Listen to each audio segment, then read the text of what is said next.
Welcome to Young Minds and Big Questions. Today on the podcast, we are asking the question, are atheists intellectually lazy?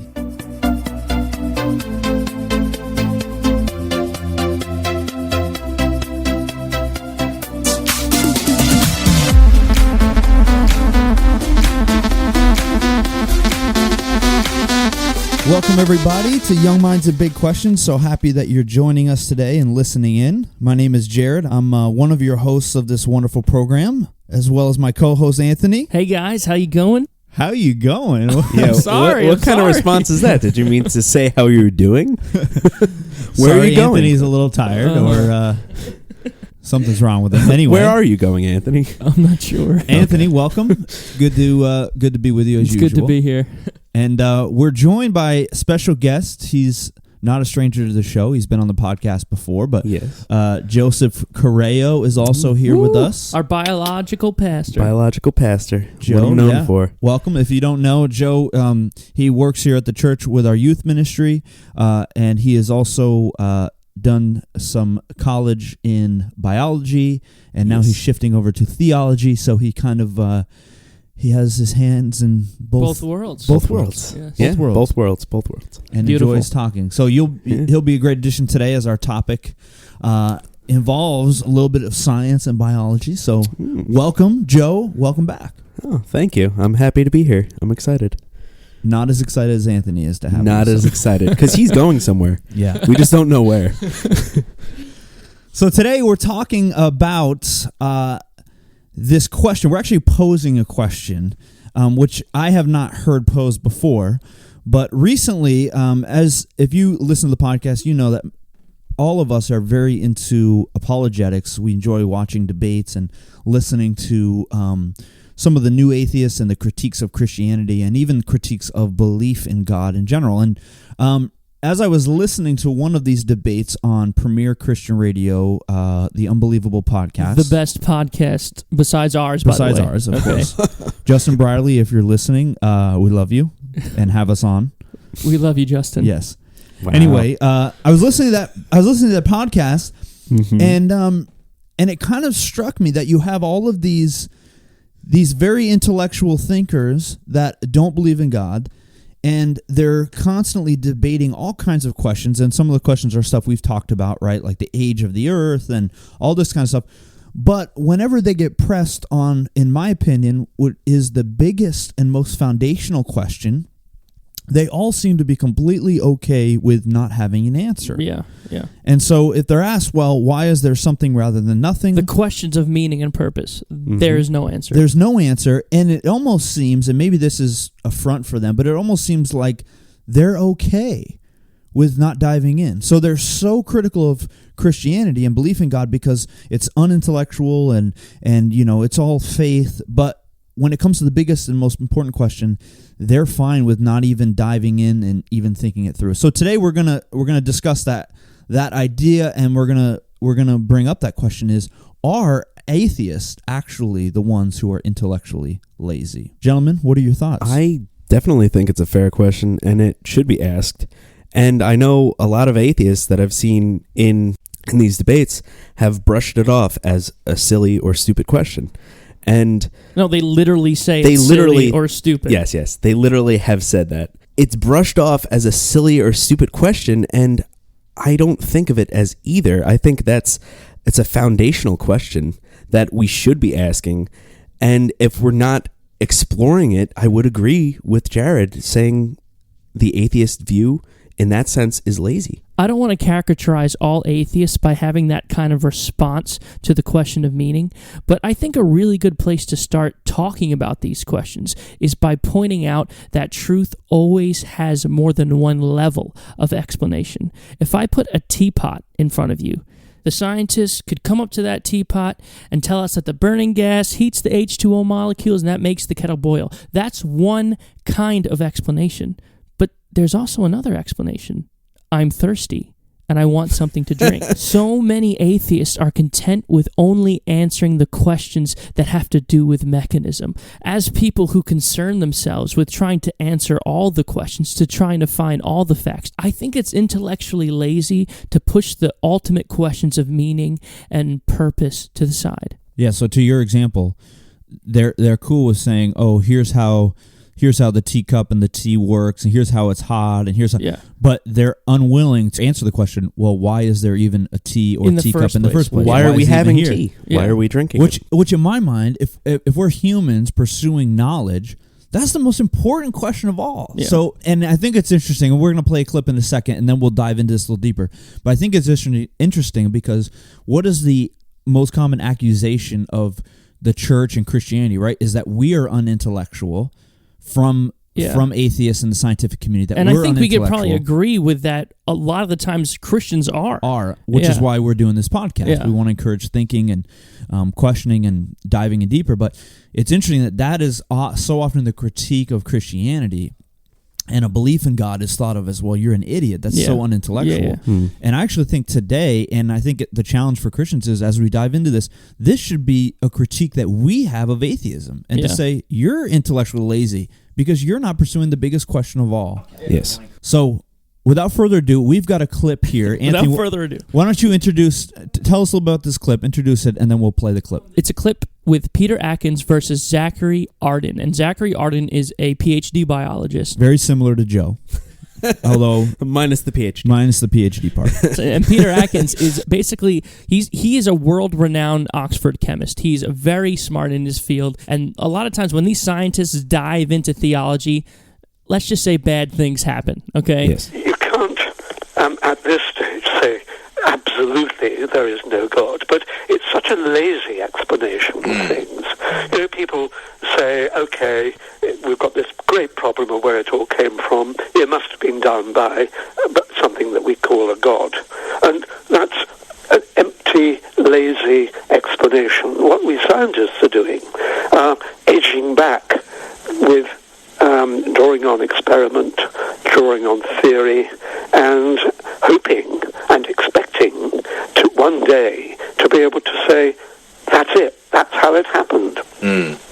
What do you make of people who are scientists, who obviously have a very intellectual beliefs and call themselves Christians or theists? Do you think they're lazy intellectually? Oh yeah, absolutely. You do? But not lazy in their science, although in my view they are incomplete scientists. So would you include people like Francis Collins, yes, absolutely. John Lennox, Alistair McGrath? Oh, all those. All of them They're lazy intellectually. Yeah, and they're in the grip of their cultural conditioning, I'm afraid. In the grip of their cultural conditioning. How do you guys feel about that? Grip of your cultural conditioning. I think the first thing I would say is he is in Oxford. The UK is permeated with this materialistic, atheistic worldview. Why is his belief not a product of his culture? Oh, I'd say his belief is 100% culturally conditioned. Yeah, you really? Wow, yeah. It's funny because his critique is, well, their views are just completely culturally conditioned. But like you guys are saying, well, what about yours? That works, except for, number one, yours is. And then if you're asking a question, who's more likely to be cultural conditioned?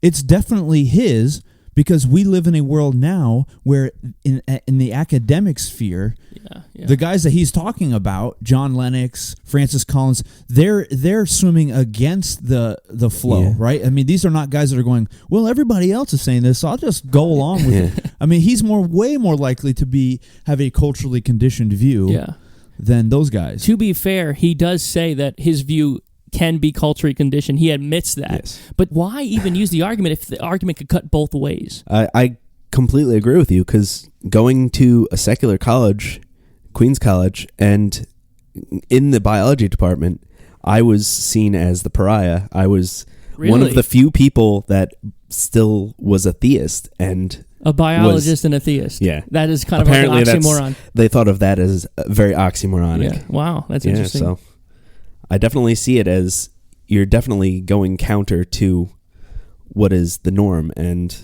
for him, he's following the culture of the academic. So I think it was 51% of American scientists believe in God, and that's not a personal God. So if you say, do you pray to God, asking those kind of questions, Pew found out that it was like 40%. So there is still a pretty big majority of scientists who believe in God and believe in a personal God, but they are in the minority. Yeah. Well, even what's his name? The guy who has recently he's done Star Talk and Neil deGrasse Tyson. Become very popular for science and a big proponent. Even when he talks about God, he's very. I wouldn't say he's overtly critical, but he's definitely somewhat critical and hesitant. He's very precise with his words. I think he's very cautious about what words he wants to use and what words he doesn't. But you get the sense he's not a great fan of religion. But he's an agnostic. I have not heard him be overtly against belief. There still seems to be a sliver of hope there, but he certainly is not a... He has a lot of respect for Christian scientists. He seems to have a lot of respect for Francis Collins. He seems to have a lot of respect for those kind of minds. But at the same time, you do have this kind of disdain because of, in our country, unfortunately, we have a vast amounts of Christians who hold to a young earth perspective. Why does Christianity get pigeonholed as unintellectual? Why do you think? What are some of the big areas? Age of the Earth, evolution. But another one which is interesting is the God of the gaps. And maybe, Joe, you could talk to that a little bit. But basically, you use God as a placeholder for scientific ignorance. So we don't understand, let's say, the origin of life. So Christians will come and say, God did it. We don't understand the origin of the laws of physics. God did it. So many atheists view the God explanation as a science stopper. So to their point of view, if you're going to view God in that way, I agree with them. But at the same time, I don't think that's how Christians are supposed to view God. I actually have a quote. If you guys want to hear it, it's... No, we don't. Thank you. Oh, okay. Well, never mind. I'll leave it there. Let's hear the quote. Richard Swinburne, actually, it actually is exactly on this topic. He says, I am not postulating a God of the gaps, a God merely to explain the things that science has not yet explained. What he's saying here is he's not content with having a God of things that we don't understand. Yeah. I could see why atheists could say that Christians are lazy, because if we stop at that point and we say, hey, I'm not going to pursue anything, I'm not going to think about it, I'm not going to go and do research. Yeah, simple research. I'm going to be just content with saying, oh, well, this is how it's done, and God did it, so that's fine. I'll drop it there. Yeah. But on the same note, I feel like that can be turned on the atheist too. If they don't want to pursue the question of meaning, why, of the meaning behind everything, then I'd say that's intellectually lazy. And also, isn't that just an issue not necessarily with Christianity, but with people and a culture of that has devalued thinking, critical thinking, being intellectual? Because I can think of so many people that are non-Christians, and they don't ever question science or they're not going, oh, well, maybe not. They're blindly in faith going, oh, okay, well, that's just how it happened, or that's just how, and they don't care to dive in deeper. I mean, science is all about critical thinking, diving in, going, wait a second, what about this? Let's answer this question. So is that more of even a cultural phenomenon or an issue that we have with saying, wait, we need as Americans and in the world, people that are more value critical thinking and value intellectual endeavors, and then maybe it's not just a Christian problem. This is one of the things that I really like about the new atheists is that they're coming in here, that they're putting all of our beliefs on the fire, and they're saying, give me evidence for this. I want to know why you believe what you believe. And that is a plus, because we actually have to now think about what we believe and why we believe it. And I think that's a good thing. I definitely agree. I definitely think if we weren't pushed saying like, oh, why do you believe what you believe? We'd just be content with saying, oh, I believe, and that's it. As opposed to giving an actual defense, which is what we're called to do in the Bible, is always be prepared to give a defense for what you believe. And I think you could take that not only as a spiritual defense, but a theistic idea to defend of the existence of God. Yeah. Exactly. Isn't this also come down to an issue of what are we expecting Scripture to say? And we've done a podcast before about Genesis and what questions is the Bible answering, And if we're trying to get Scripture to answer questions that it's not supposed to, example, scientific questions, we run into some problems. But if that's not at all where it's trying to go, then we're free to allow science to be and do science. Yeah. With the understanding, like, so science is saying, how did this happen? And Christians just would believe, well, we're cool to see how science says how to happen. We're just going in with the understanding of who is responsible for the how. So the question is, does the Bible make scientific claims or not? I think that's the question that we have to answer. Yeah. Genesis doesn't really make any scientific claims other than the claim of a beginning. And I don't think you could really exegete anything from the Scripture that says otherwise. It's not answering deep scientific questions. For example, how does the theory of gravity work, right? Yeah. Or how close is that's a good point, because John MacArthur, I don't know if any of you guys heard of John MacArthur. He's a fundamentalist Christian pastor, and he's saying the reason why he doesn't believe in evolution is because the Bible doesn't say it. And well, hold on a minute. The Bible doesn't say anything about gravity. It doesn't say anything about DNA. It doesn't say anything about the germ theory of disease. So all of these things are just not true because the Bible doesn't say it. No. Right. The Bible doesn't say anything about the speed of light. Yeah. No, Yeah. well, obviously we shouldn't believe in the speed of light. We have to view the Bible as a theology book. We can't view it as some sort of scientific manual. We have to view it as a book of theology. Would it be God's prerogative to reveal to Abraham the mathematical description of the universe? I don't think so. So, all right, well, let's respond a little bit. That's the critique of Christianity, that we're unintellectual, that we're willing to just use God as an excuse. And we've certainly said that could be an issue for Christians, and certainly is something that we should all be challenged to pursue answering these big questions. But let's talk a little bit about and kind of shift the focus onto the atheists, and let's talk about the biggest question of all, that the three of us feel like atheists refuse to answer, which is, why is there something rather than nothing? Do you guys have another way that you would posit that question, or is that was that sum up what you think?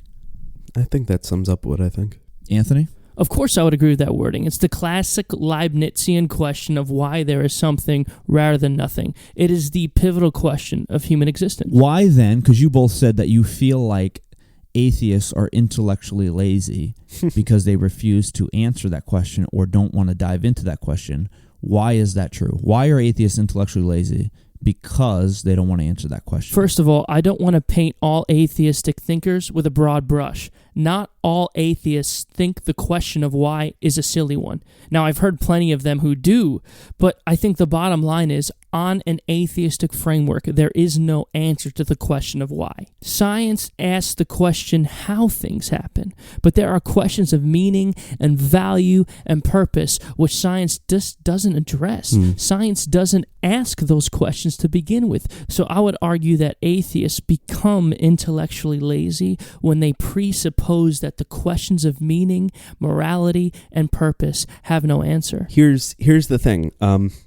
In the book I'm actually reading, it's by John Lennox, and he actually goes into this. He goes into the limitations of science.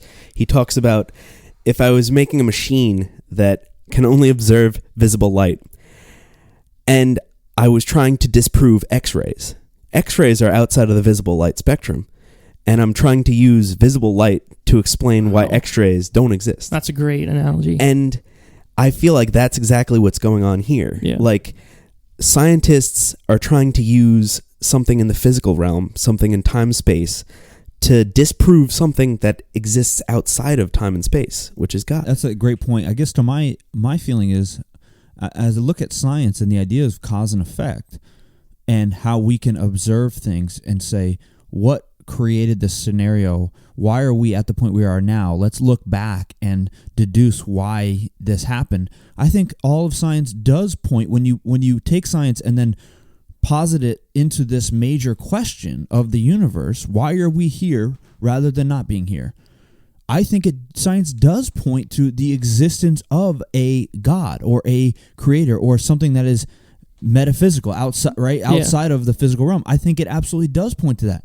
And so I agree. You can't completely answer it based on science, right? Because it's not completely observable. Yeah. But I think scientifically, it actually does point to that versus pointing to the fact that no, there is no God. It makes more sense in terms of explanatory power. The God explanation explains more than the atheistic explanation. Yes. But not only the questions of meaning and purpose, I think that God explains not only that, but it also explains why science works in the first place, Yes. why the universe is understandable in the first place, Right. why my cognitive faculties could give me an accurate assessment of reality. The God explanation explains so much. Why do mathematics? Why does Yes. mathematics work? God explains so much where in the atheistic framework, there is no answer for these questions, and I don't think that we're positing a God of the gaps. We understand that the universe has a capacity for mathematical descriptions. We understand that. Now, what is the best explanation for it? We understand that the universe is understandable, right?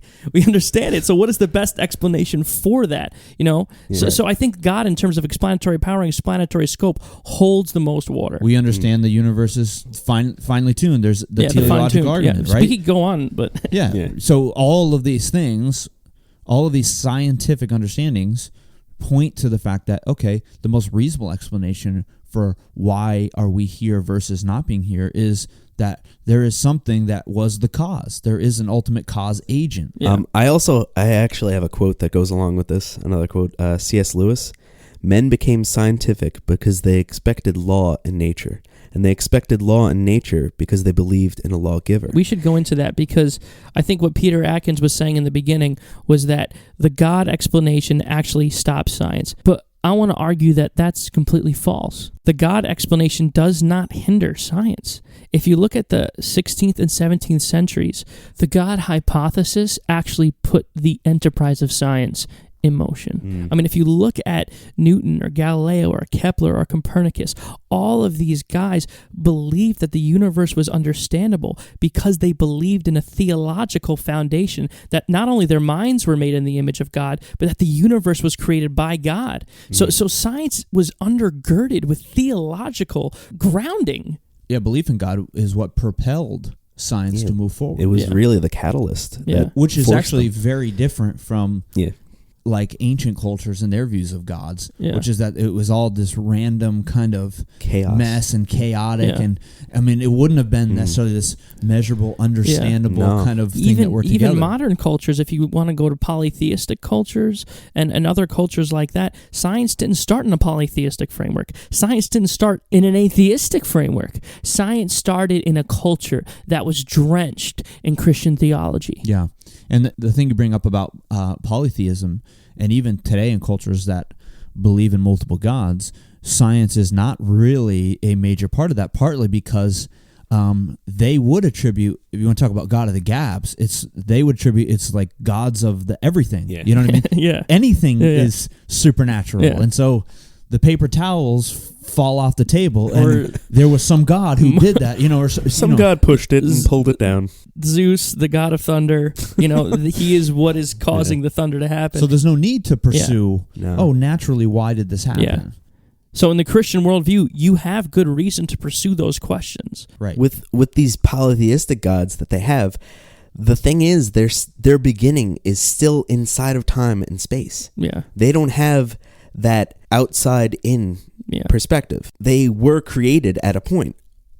The Judeo-Christian God doesn't have a beginning point, so it's interesting because they're not really comparable. Maybe we should go to that because that is one of the major arguments against Christian theology. God is eternal. How does that work? Who created God? You want to posit God as an explanation for why the universe is here? Fine, but I'll move the question back on you, Christian. Why is God there? But that's crazy because to me that is a actually very good scientific answer. Because if I was to give you an answer and say, well, God is temporal and he's been here for, the universe has been here for trillions of years, but God's been here for extra trillions of years. But why would that be a satisfactory answer? Because scientifically, I'm now telling you, the God who created the universe is temporal, which means, where did he come from? Yeah. And it's an infinite regress. Yeah. But it's interesting because Richard Dawkins says if the God you're talking about evolved over millions and millions of years, and this God is way more intelligent and intellectual, to us, whatever this evolved being would be God. To him, that would be more understandable than a God who's outside of time, which is interesting because in his mind, complexity always has to rise from simplicity. So you have simple beginnings over long periods of time getting more complex. But in our world, do we really see that? If I pick up a book and it says Joseph Correo on it, right? Doesn't go to J.H. Correo? Whatever mechanisms were involved in creating that paper, printing that paper, the ultimate origin of those letters is a mind, okay? Complexity doesn't always arise from simplicity. Well, and that's a great example of, I think that was Dawkins who you said that, right? Yeah. Again, he's diving intellectually into this very deep concept of some kind of supernatural evolution where God evolves over time, and it's almost extraterrestrial alien type of totally, idea. Which is like, okay, wow, he's really thinking deep, and he's going, but is he really? No, he's not. Because he still is refusing to answer the biggest question of all, which is, okay, if that's the case, let's say the universe was created by some evolutionary alien who is way beyond our realm of understanding. Where did that come from? It has to be something necessary, non-contingent, and eternal. That's what we're looking for here. We're looking for a necessary being, okay? And if you want to posit a necessary universe, fine, but that still doesn't answer the question of why, of meaning, of morality. It doesn't answer those questions. So even if you want to posit a necessary universe, you're still left asking the question and not having an answer to the question of meaning. Well, and you're saying, so you're mentioning a necessary universe. Yeah. You mean by that an eternal universe, An eternal right? universe, yeah. That to me is crazy, unless you're saying, then what you're really saying is the universe is somehow supernatural and it is in some way its own God, which is... Yeah. Some would say the multiverse is okay. infinite and mysterious But and if eternal. It is, They would use the so same. that's your God. So then it's this, So it's you this kind of attribute- Native American Scientists say that. view of like Mother Earth and Mother Universe, and she's so that is your God then. But you're putting supernatural claims on a natural world and saying this is God. Yeah, you're giving eternality to something. Something eventually, even if you don't want to admit it, you're giving something godlike properties. Yeah. The most defining godlike properties. Yeah. But Which is eternality. what's interesting is that still wouldn't explain the fine-tuning of our universe. No. And not only that, it still wouldn't explain the intelligibility or the universe's capacity for mathematical descriptions. So it's void of explanation. It still is. Well, the thing is, having an eternal universe, it doesn't scientifically make sense. We have the second law of thermodynamics, which means that we have a finite amount of energy, and eventually we're going to exhaust that. With an eternal universe, we would have already exhausted all our energy. Science points to a universe having beginning. It points to a Everything in beginning. science points Yes. to that. So Give us an example. The universe expanding would be one? the expansion rate of the universe. Definitely. Okay. So what about in a multiverse scenario? Which, by the way, maybe we should explain multiverse in case some people haven't heard of that. Yeah. That's true. Anthony, you want to explain that, or Joe? Basically, the multiverse is an infinite number of possible universes that's outside of our universe. Okay, so our universe is just one of an eternal number of other universes. So we happen to be in the right universe with the right conditions to allow for life. But the bottom line is, we can never test for the multiverse. We can never know if the multiverse is actually there because it's outside of our scope of scientific inquiry. We'd have to be able to look beyond our own universe. which we can't Which is do. funny because it's a scientific idea, but it has a metaphysical Implication. It's a metaphysical implication. Yeah. But it really doesn't. I mean, if you think about if that's true, okay. And this is, I think, scientists' way of getting around the teleological argument. Because you have to explain argument. why the universe is tuned in such a way. Right. So they would say, well, it could easily be tuned in such a way if there was an infinite number of universes. We're just the correct universe. Right. Yeah. If there was an infinite number, surely one of them would be sustainable for life. But even if that's true, okay, where did the infinite number of universes come And not only from? that, philosophers also say that the multiverse would have to be tuned in some way for even it to exist. So you're pushing the tuning back onto something. to be creating universes and to... Yeah. Martin Rees, in his book, Just Six Numbers, it's called, and he's an atheist cosmologist from the UK, very distinguished astronomer, right? In his book, Just Six Numbers, he gets to the middle of it, right? And he's talking about the multiverse, and what he says is something very revealing. He says, I prefer the multiverse explanation. Yeah. I think the challenge in all of this is to say, okay, if we all want to be thinkers and we want to be honest intellectuals and we want to really answer questions, which is really the purpose of this podcast. Yes. The whole reason we started this podcast is we're all of us are involved with a younger generation, millennials, and seeing certainly within the church and Christianity a lack of diving into thinking and answering questions, and a real fear of that. That was the culture all of us were raised in, the church culture, which is, oh boy, when you go to college, they're going to destroy your faith. So that's why we launched this Those podcast. old professors. Yeah, they'll make you an atheist yet. So that's why we started this podcast, right? And so if we're saying, hey, secular non-believer, we're with you. We want to be true scientists. We want to be true thinkers. I think it should be on us now to say, but wait a second. Why are you guys refusing to answer the most important question of all?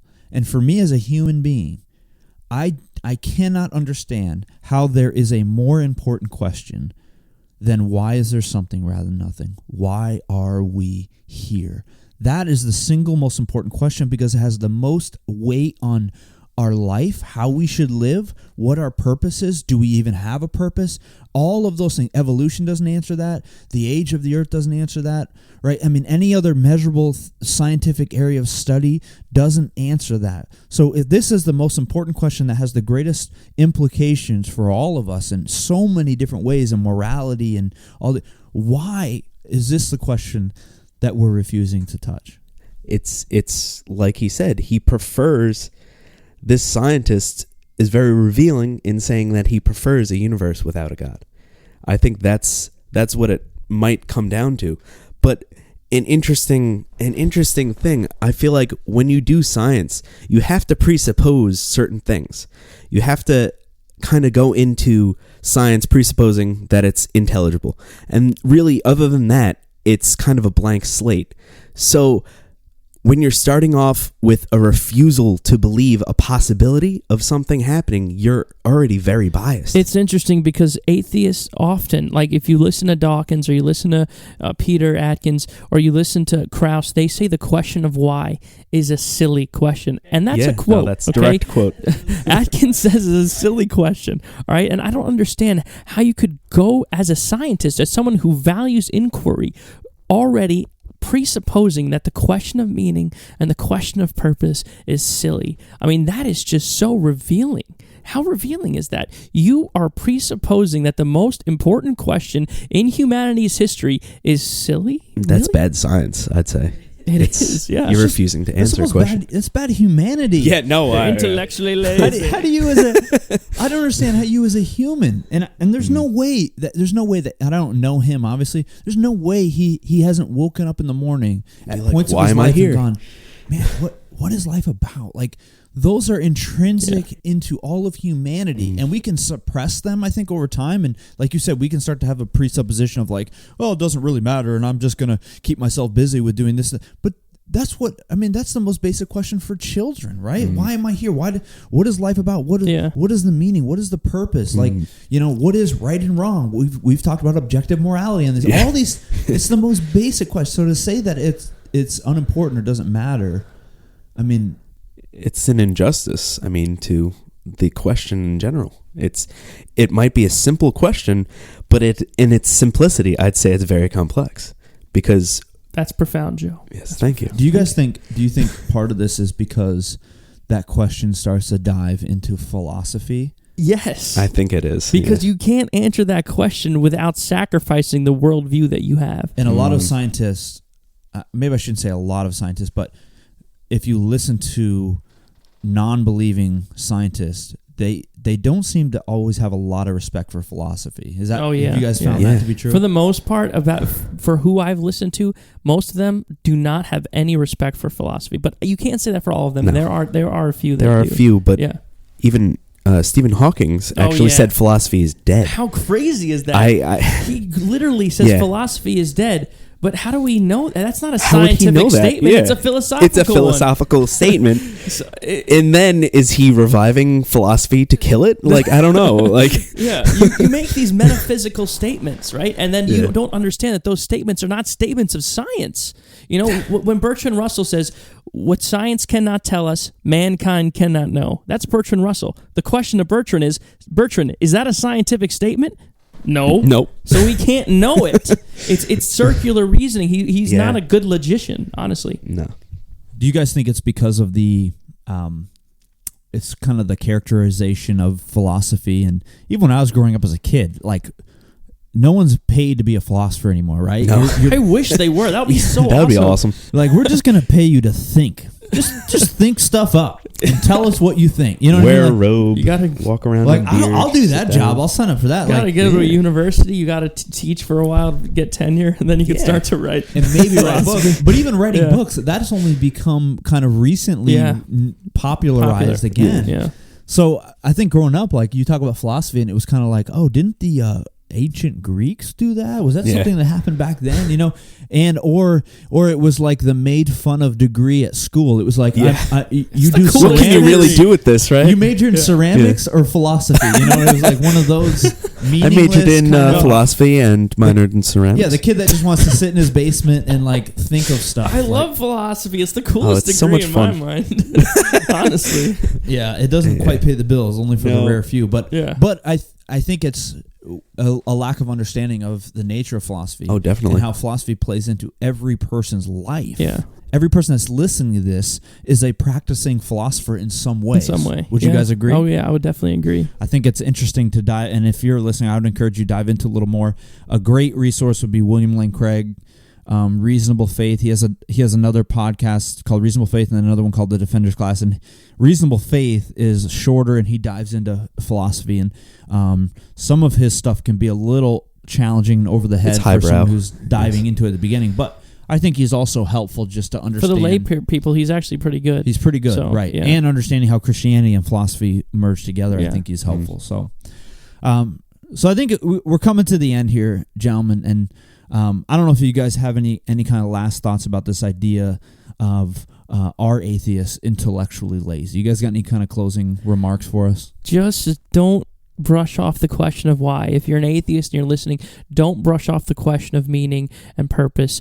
Just keep that as a question that's fluid. Even if you don't think that there's an answer to that question, at least grant that question some credence. That is my plea to you. I would agree. I'd say realize limitations. Realize limitations in science. I know a lot of scientists claim that science is the end-all be-all, and we've come to the simple questions that they can't answer. So, yeah, awesome. And I would just say, if you're an atheist or an unbeliever and you're going to accuse believers and Christians of being intellectually lazy, don't be guilty of that yourself. Please don't. And the easiest way to be guilty of that, in my mind, is to avoid the biggest question of all, which is, why is there something rather than nothing? So be thinkers, challenge yourself. Christians out there, if you're listening, read some books. Yeah, read a little bit more, listen a little bit more. Check out some of the guys that we've mentioned, and we're so thankful for you listening to the podcast today. This is Young Minds and Big Questions. We'll see you next time. Bye-bye. Peace.